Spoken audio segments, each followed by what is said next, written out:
Hola amigos, mi nombre es Francisco Díaz y el día de hoy vamos a hablar sobre el duelo complicado. Es importante mencionar que el duelo es una situación que desorganiza la experiencia de la vida porque nos hace perder situaciones o personas que daban sentido y significado a nuestra existencia más allá de la mera presencia física de la persona. Dentro del proceso de duelo, cabe mencionar que necesitamos aprender a adaptarnos y a vivir las nuevas circunstancias a partir de la pérdida. Hay diferentes tipos de duelo, pero el día de hoy nos vamos a centrar en el duelo complicado relacionado con pérdida de personas. De acuerdo a la teoría de John Bowlby, el duelo lo podemos clasificar en cuatro fases o en cuatro etapas. Una etapa de shock, una etapa de anhelo y de búsqueda, una tercera etapa que se llama desorganización, y una cuarta etapa que se llama reorganización. Eh, el duelo comienza a ser complicado bajo ciertas circunstancias, pero la principal problemática relacionada con el duelo complicado es no poder encontrar el apoyo necesario justo en la fase de reorganización. La pérdida que presenta la persona nos genera un shock significativo de acuerdo a múltiples factores relacionados a la pérdida. Puede ser la relación que teníamos, la dependencia. Ahorita más adelante vamos a ir hablando a profundidad de cada uno de estos puntos. Pero me gustaría que tomáramos en cuenta esta parte de la desorganización. En esta fase, eh, me parece que es el punto crucial para que el duelo se vuelva complicado. Porque en el shock, básicamente la persona va a ir procesando o va a ir enfrentándose a esta realidad. Obviamente, en la primera fase, cuando hay el shock, si la persona no cuenta con los recursos necesarios, el apoyo adecuado del entorno, este shock puede generar una experiencia disociativa, es decir, de negar la realidad. Y eso puede complejizar el duelo. También el duelo se va a complejizar cuando la persona necesita asumir el rol de protector, de cuidador de todo el entorno familiar, y esto no le va a permitir elaborar el duelo correctamente. Por ejemplo, cuando tenemos a alguien que es el encargado de dar consuelo a los demás, de arreglar los asuntos funerarios, podremos ver que estas personas suelen tener un duelo un poco retrasado porque en el momento no se les permitió o el entorno no les permitió, les dio el espacio necesario para expresar su dolor o su sentimiento. Después viene la fase de anhelo y de búsqueda. Esta fase es muy relacionada con la ausencia física de la persona y todavía tener el anhelo de que la persona aparezca en nuestros sueños, de no olvidarlo, de fantasear incluso a veces con la idea de reencontrarnos a través de la muerte y otro tipo de fenómenos. Pero me parece que el duelo en cada una de las fases se puede ir complicando, pero en mi experiencia clínica me gustaría que nos enfocáramos en la fase de desorganización, porque justo en esta fase creo que es donde puede haber mayores problemas y la experiencia de duelo puede ser mucho más complicada. Me parece que es un problema de orden relacional porque las personas ya no tienen la capacidad para solucionar los problemas o hacer frente a como lo hacían de manera convencional. La persona se siente rebasada por la experiencia, además de que ya no puede sostener la negación de la pérdida. Puede haber un planeamiento emocional, un sentimiento de culpa. Generalmente en los pacientes suele haber una sensación de que pudieron haber hecho más por preservar la vida del ser querido que falleció. Entonces, aquí es donde la persona se encuentra sumergida en una experiencia profundamente vulnerable. Es decir, se siente arrojada al mundo, huérfana en caso de la pérdida de los padres o desamparada en caso de la pérdida de la pareja. En el caso de la pérdida de los hijos, pues desdichada, con un sentido de injusticia, incluso a veces de orden divino, molesta o molesto con Dios por la injusticia que está viviendo, por la tragedia que está experimentando. En esta parte es fundamental que el entorno pueda otorgar, el apoyo necesario para que la persona pueda ir integrando las experiencias, pueda ir recuperando la capacidad de regulación emocional y pueda adaptarse a las nuevas condiciones. Posteriormente, la adaptación de las nuevas condiciones podrá restablecer y resignificar la relación que tiene con la persona fallecida, porque obviamente el que la persona muera no significa que la relación con esa persona termine, porque cada vez que nosotros recordamos a alguien, que cada vez que pensamos y cada vez que nuestra conducta representa algo que aprendimos de esa persona vive en nosotros y está presente en nuestra relación. Por tanto, es importante que la persona aprenda que la relación física puede perderse porque físicamente ya no va a estar, pero la relación emocional y existencial puede permanecer por toda la vida o por el resto de la vida si es que tenemos presente a esa persona en nuestra cotidianidad. La última fase que nos propone John Bowlby es la fase de reorganización. Y en esta fase justamente la persona lo que intenta o lo que es capaz de lograr es poder adaptarse a las nuevas circunstancias, ¿sí? Validar que la persona ya no está, pero que vive en su corazón y que vive en la forma en que se representa y se presenta frente al mundo. Ese hueco existencial que deja el vacío de la otra persona se va resignificando y se va reorganizando en una nueva relación. La persona va recuperando la capacidad de disfrutar de la vinculación con otras personas, porque a veces en el duelo complicado lo que sucede es que las personas se aíslan y aunque haya personas disponibles, no reciben el apoyo necesario. Entonces, en esta parte de reorganización, lo que se trata es de recuperar los vínculos con el mundo para recuperar la capacidad de disfrutar y sentir placer, salir de la anedonia, superar la culpa y romper las promesas de fidelidad al dolor y a la angustia. Por tanto, enaltecer la vida de esa persona que falleció a través de nuestra propia historia. Validar que todo lo que aportó esa persona en nuestra vida va a tener un valor a través de lo que nosotros vivimos y de lo que nosotros hacemos, ¿sí? Que la felicidad de esa persona tendría que ver con el bienestar de nosotros y no con la angustia. Poder comprender eso y poderlo sentir y vivir es el proceso importante para superar un duelo. Sin embargo, en momentos cuando en la fase de desorganización no hay el apoyo necesario o la persona está en condiciones muy vulnerables, podemos ubicar que se puede generar un duelo complicado. Podríamos hablar de 4 duelos complicados o 4 categorías. Uno que se llama duelo crónico, que es el duelo que tiene una duración excesiva. Luego hay un duelo retrasado, también inhibido o suprimido, que es este que les decía, cuando la persona necesita ese cargo o no se da oportunidad de experimentar el dolor y lo reprime y eso hace que se vuelva complicado el duelo. El otro es el exacerbado. Esto generalmente se presenta cuando las personas suelen tener un problema de salud mental previo, alguna comorbilidad, o cuando la relación es profundamente cercana, hay una fuerte dependencia a la persona fallecida y la persona no tiene la capacidad ni el acompañamiento para regular esa experiencia. Y ahí le podríamos llamar duelo exacerbado, es decir, que la persona se desborda y comienza a desarrollar conductas desadaptativas rápidamente. Luego hay el duelo enmascarado, cuando las personas aparentemente lo superaron, pero aparecen síntomas físicos o enfermedades psicosomáticas que parecerían inexplicables médicamente, pero que surgen a partir de el duelo o la pérdida. ¿Cuáles serían factores para identificar la vulnerabilidad o que podrían poner en riesgo a una persona para desarrollar lo que denominamos como un duelo complicado? La primera serían circunstancias específicas de la muerte. Una tragedia, un homicidio, una desaparición, tortura, hay un montón de cosas, ¿no? Generalmente, entre más inesperada sea la muerte y entre más trágica, más difícil va a ser la elaboración del duelo.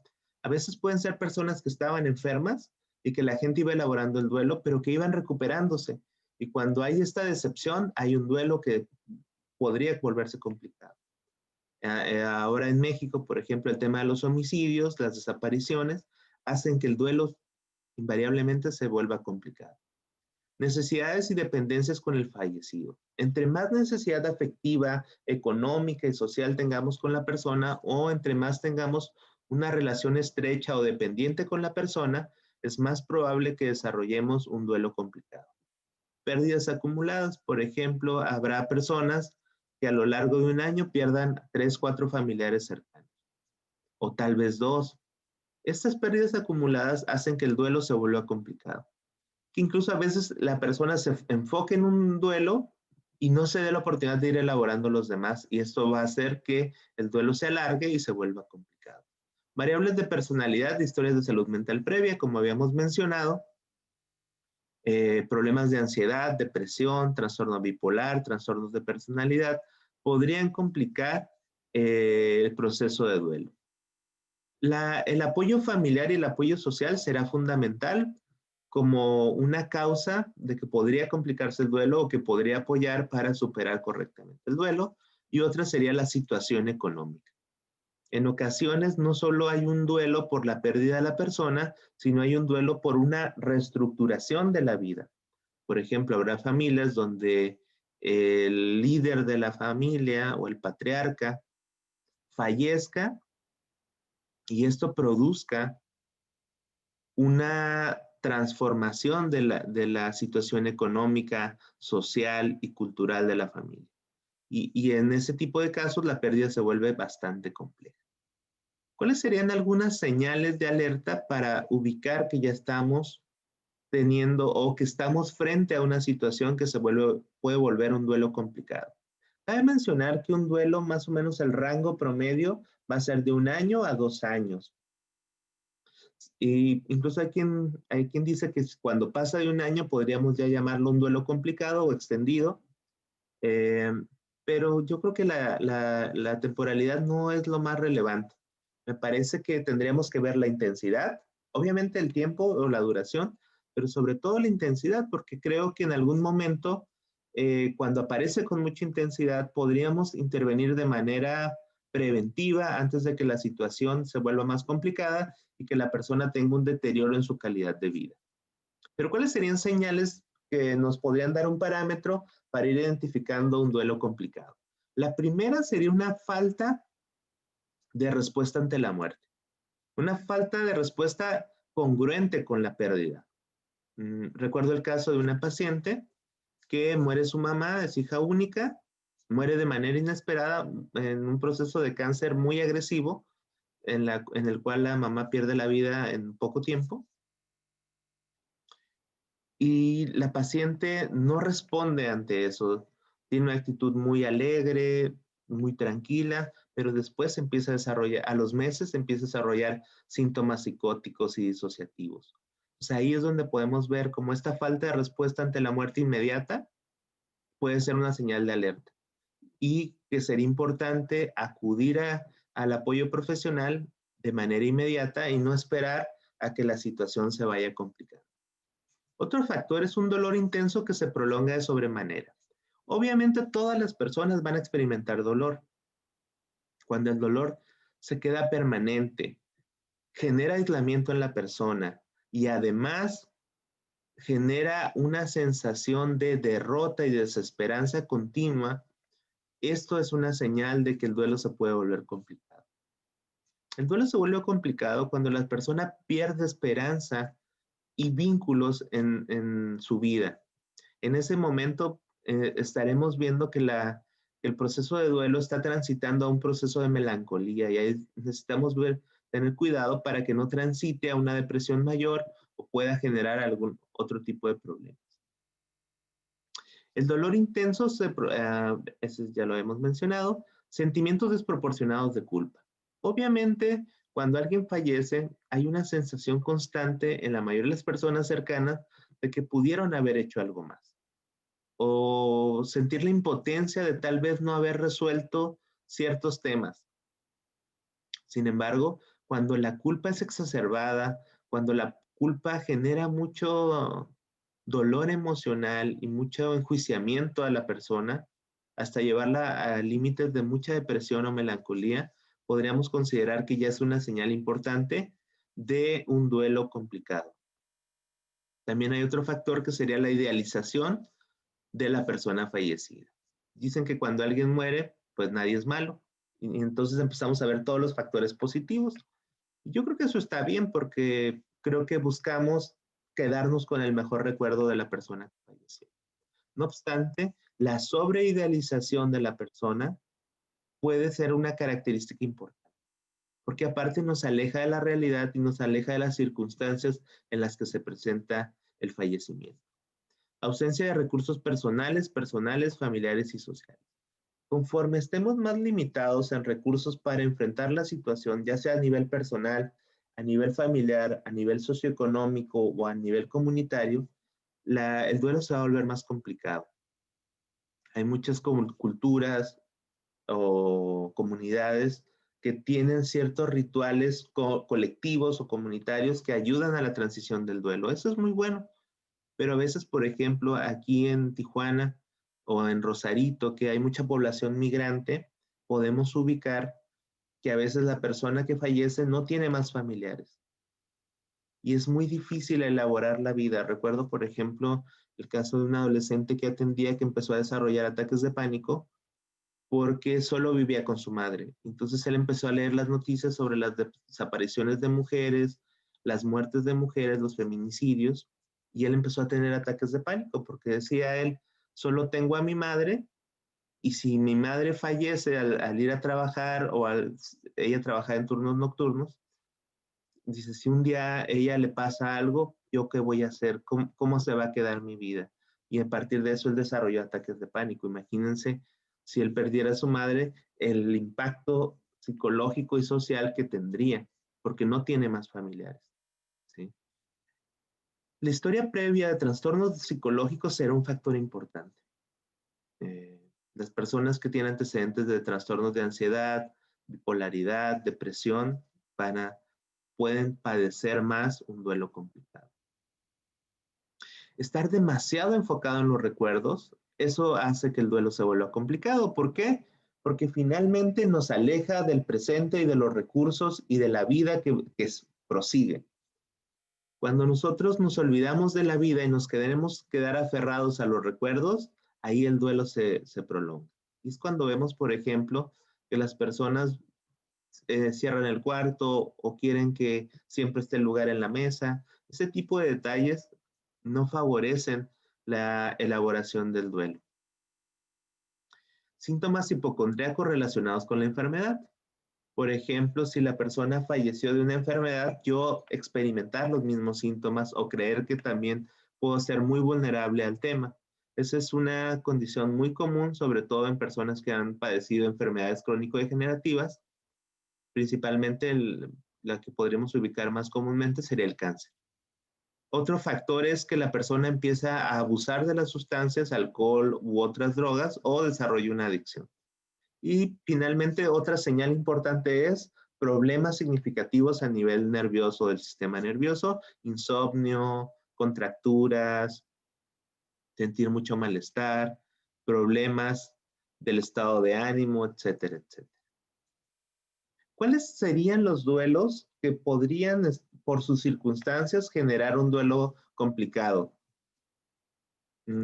Primero podríamos, yo creo que el más relevante podría ser el duelo por suicidio, por todo lo que implica el estigma que genera a nivel social. Ya hemos hablado sobre el tema del suicidio y el duelo por suicidio es bastante complicado. Posteriormente me gustaría hacer un video para profundizar en el tema, pero por el momento podríamos mencionarlo como uno de los principales tipos de duelo que se volverían complicados por las circunstancias. La otra es una muerte traumática, por ejemplo, en una guerra, un homicidio, un accidente, etcétera, etcétera. Las muertes traumáticas también generan un duelo complicado, sobre todo por lo inesperado y por la parte trágica. El duelo por desaparición también es uno de los duelos más complicados, sobre todo porque lo que perdura es la incertidumbre y el anhelo. Y eso puede hacer que la familia o la persona que está en este proceso sufra demasiado. Lamentablemente en México hay mucha gente que ha pasado por eso y se le va la vida en la angustia que le produce el saber, el por lo menos tener la certeza de dónde está su familiar. Entonces, ese es uno de los duelos más complicados, yo creo que junto con el del suicidio. Digo, todos son realmente difíciles, pero el tema de desaparición y de suicidio sería uno de los más complicados. Duelo por muerte perinatal, esto también es importante porque por todo lo que conlleva, las ilusiones que hay alrededor, la esperanza que hay alrededor del nacimiento de un hijo y que cuando se produce la muerte también puede ser muy decepcionante. Hay familias o a parejas que les afecta demasiado, incluso al punto de llegar a la ruptura. Y el duelo por muerte por homicidio. Lamentablemente en México cada vez tenemos más este tipo de duelos y entraría también como una muerte traumática, pero específicamente el homicidio. Y ahí se juegan muchos aspectos porque hay el resentimiento, la culpa, incluso a veces en unas personas la vergüenza, el deseo de venganza, y eso hace que el duelo suela extenderse. Para ir finalizando el video, me gustaría mencionarles que el duelo complicado conlleva muchas veces la falta de apoyo. Sobre todo el aislamiento, creo que necesitamos invitar a las personas que están pasando por un sufrimiento a acercarse a pedir ayuda. Otro aspecto fundamental es que los familiares comprendan que cada persona vive el duelo de manera particular. Habrá personas que necesiten llorar, habrá personas que necesiten distraerse, habrá personas que necesiten hacerlo en soledad, habrá personas que necesiten la cercanía de los otros. Pero lo más importante es ver cómo vamos recuperando la relación y los vínculos que tenemos con nuestra vida actual. Conforme nosotros vamos recuperando nuestra capacidad de vinculación y de activación en nuestra vida cotidiana, estos son buenas señales de que vamos resignificando el proceso de duelo. Posteriormente podemos profundizar en resignificar la relación que tenemos con la persona fallecida. Por mi parte sería todo. Les agradezco mucho su atención y nos vemos en un próximo video.